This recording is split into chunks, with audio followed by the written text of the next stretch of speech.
For the first time on camera about an FBI informant communicating with associates of his campaign. A lot of people are saying they had spies in my campaign. I hope there weren't, frankly.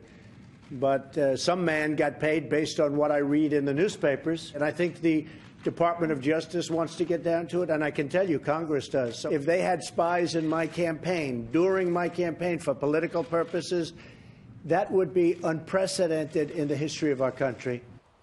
Senator Chuck Schumer is saying these moves to learn more about the FBI informant are an attempt to obstruct the special counsel's Russia investigation. While an investigation is open and active, demands for oversight are tantamount to interference, especially when the folks demanding the information are the most biased, irresponsible actors. A man like Devin Nunes, who I hear privately from my Republican colleagues, they think he's off the deep end. Oh, please. All right, off the deep end. I don't know. There's all sorts of stuff going on. Okay, so here's a question, Kimberly. Yeah. The president has the power as the chief executive officer, the president of the United States, commander-in-chief, to declassify all of these documents. Yes. Would that just be a good idea? You know, get it over with? I'm so glad that was the first question, because I think it's fascinating, and there are a lot of people calling for it, saying, you know what, let's just show complete transparency, declassify the documents, and put it all out there so there isn't some of this leaking this and leaking that, putting bits and pieces out. It will actually show the whole framework and exactly what happened and who did what. And maybe that's what the American people need at this point, instead of like a drip from the faucet coming down. Put it all out there, and then we'll know. That's good. What do you think, Brian? I think you for that, or you're not for that? Legal experts will say that that is a huge mistake, because there might be somebody inside Russia that we're dealing with right now that are helping us today.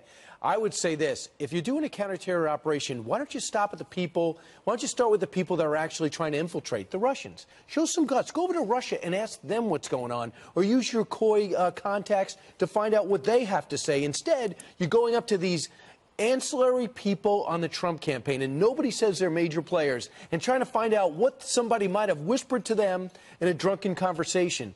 And for people to say, like Chuck Schumer, it's irresponsible to allow these people to find out who has infiltrated your campaign, that's because it's not your campaign. Right. If someone infiltrated Chuck Schumer's campaign, they wouldn't say, oh, wait a second, the FBI is allowed to have their sources. I don't blame President Trump for being outraged to find out what was going on in or not going on with this Cambridge attorney, or excuse me, the Cambridge professor. I don't blame him for finding out Carter Page, Clovis, and Caputo, what was happening with these guys and the names that came out. Why wouldn't he be curious about that? It would be illogical for him not to be. The only thing at stake is his presidency and how long he stays. Well, okay, Juan, let me ask you then about the idea that if the deep state, if we're calling it that, was so determined to hurt President Trump, what about the Democrats feeling like they actually hurt Clinton more because they kept the FBI investigation into the Trump campaign under wraps, but were more forthcoming in the press about Clinton? Well, I mean, I think that's, you know, it kind of contradicts the whole flow of what you're seeing now coming from the president and conservative media, that the campaign that was hurt by the FBI was the Clinton campaign. There was no damage done to President Trump's campaign. In fact, I mean, there's some people who are arguing that because they were conducting a counterintelligence operation as opposed to a criminal investigation, they were actually trying to protect and try to act as a buffer to keep the Russian influence out of all the campaign, including the Trump campaign. But I think what you're seeing now, in response to your question, Dana, is an effort by the president, and I think it's unprecedented, to sort of weaponize an investigation into the investigation into him. But is it weaponizing, Greg, if it's the Justice Department saying, okay, look, we have an inspector general that everyone seems to support, Michael Horowitz, because he's a fair guy, and he said that he'll take a look at this as well. So can we just let that play out? But it could be months. What is Russian for Mexican standoff? Because that's what we have right now. Standoffsky? There you go. Spy versus spy. Look, I actually see what the question you just asked, Juan. I see the opposite. Hillary's investigation was put in the press to help her. It was to help. Remember what Comey said? Yeah. Got to get this out of the way, because if she wins and this comes out, we look really bad. So let's help her. Trump's was kept under wraps because they wanted to catch him. Right. That was all. That's why you see why is this one known and why is this one? You can look at it any way or because they thought he wasn't going to win. Yeah, that's true. Could be, but it is. You're going back to the Laurel and the Yanni, which I will never give up. The fact is, which collusion story now is more persuasive? All right, so let's take the Yanni, which is the Trump collusion story. It's been going on for 18 months. We haven't found a damn thing. Then you look at the Laurel of collusion. FBI, Hillary, Democrats, the British spy, one informant, maybe two informants inserted into the campaign.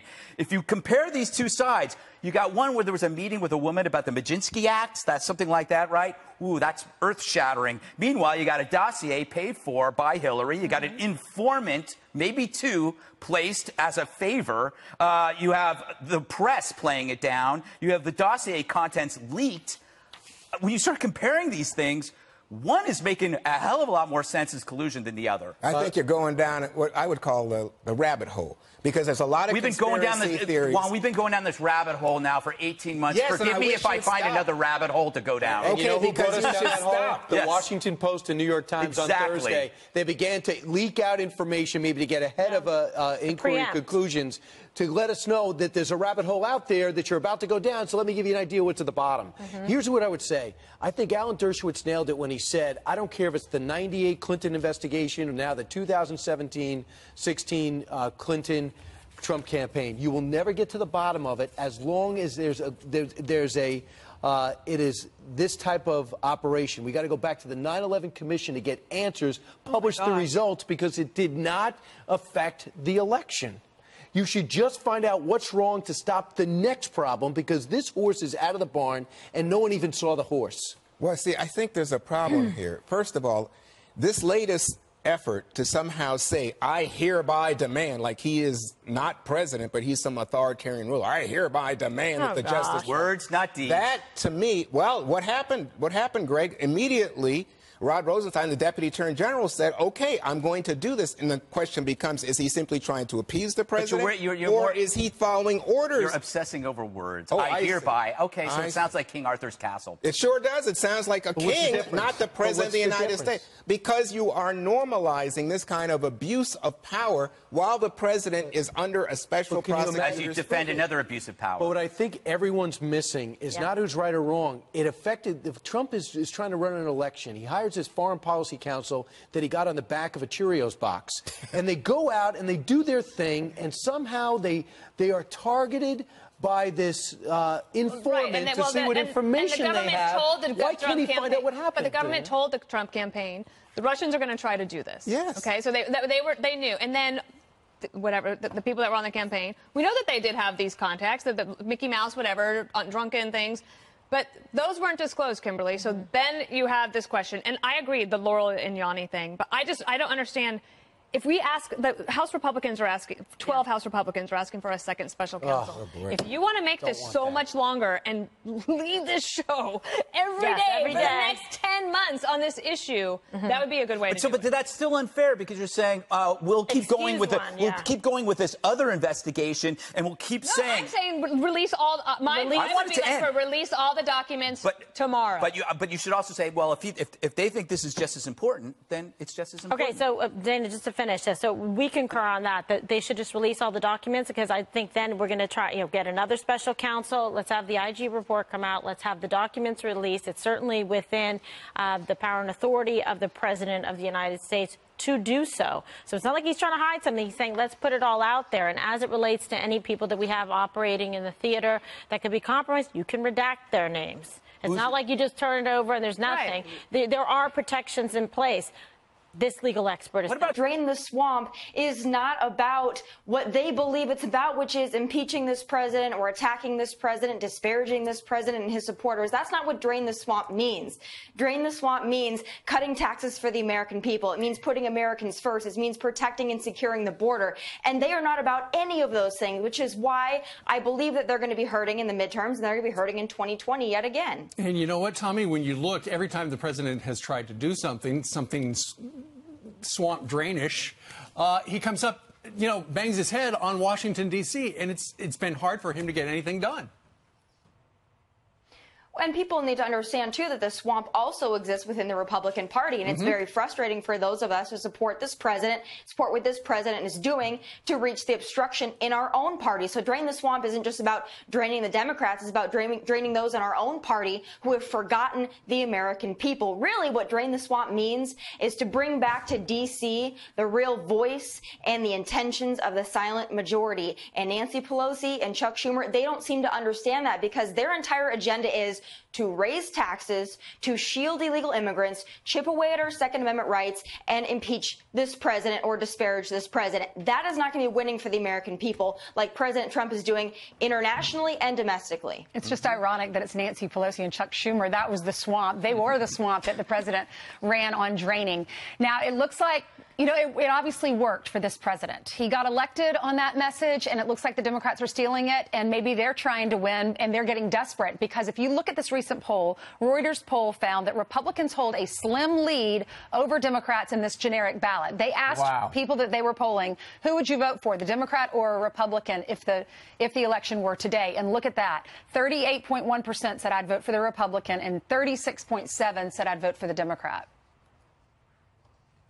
Well, of course, because at the end of the day, I believe that American voters on both sides of the aisle are going to vote with their pocketbook. And the truth is, this president is winning for the American people. You look at the tax cuts, you look at what that has done for the average American. I know Nancy Pelosi thinks it's just crumbs, but to average Americans, it really means something. So looking at this president that is doing great things internationally, but also, most importantly, domestically, I also think that immigration is going to be a huge part of this, because as we're seeing, as we talk about every week, even in places like California, the American people are fed up with the Democrats, and they're fed up with their agenda or their lack thereof, and they're ready for what this president is bringing to the table. Tommy, when you're on your program and on this program, you speak your mind, but sometimes you go out in public and weird things happen. I know over the weekend you were in Minneapolis. I think you were with your mom. What went haywire? Well, I was actually with both my parents, and we were just enjoying brunch after I did a show the night before. And unfortunately, there was a group of people probably around my age that thought it would be funny to throw water at me and then start chanting profanity. And again, not something that I'm not used to, but really disheartening. In front of your parents. Was that your mom in one of the videos that was walking behind you when that girl threw the drink on your back? Yeah, it was thrown at me, and then, of course, it got my mom wet as well. And again, this was something that was embarrassing for me and embarrassing for my family. At the end of the day, I'm a person, too, and I do get humiliated and embarrassed just like anyone else, but I'm tough. My family's tough. We can handle it. I think that those that threw the water and that were applauding and laughing about it wanted to get their 15 minutes of fame by making a video of me. I think looking back, those are the people that are going to be embarrassed by their actions. I think their parents raised them better. And furthermore, you don't have to like me. You don't have to agree with my political opinions, but you don't have the right to throw things at me. Is that the point that we got in this country, that you can't disagree with someone civilly without resorting to something like that? It's really disheartening. But again, I'm tough. I can handle it. There are those out there that might not have as thick a skin, and that's the people that I worry about. Well, don't change who you are. You just keep doing your thing. And here's the thing, Tommy. I was looking online. Twitter, a lot of people who are at polar opposites to you politically are supporting your right to say what you want to say. Kathy Griffin is one of them. Absolutely. Hey, and you know what? That is the silver lining in this whole thing. And there are people that normally detest me, and they're coming to my defense, at least on this incident. So maybe moving forward, those that thought it was fun to throw water at me or to antagonize others with my viewpoints, maybe that they'll see that that's not the cool thing to do. Because if Kathy Griffin, of all people, is sticking up for you or defending you, hey, I'll take it. Yeah, we can all disagree, but we don't have to be hateful and angry. All right. Thanks so much.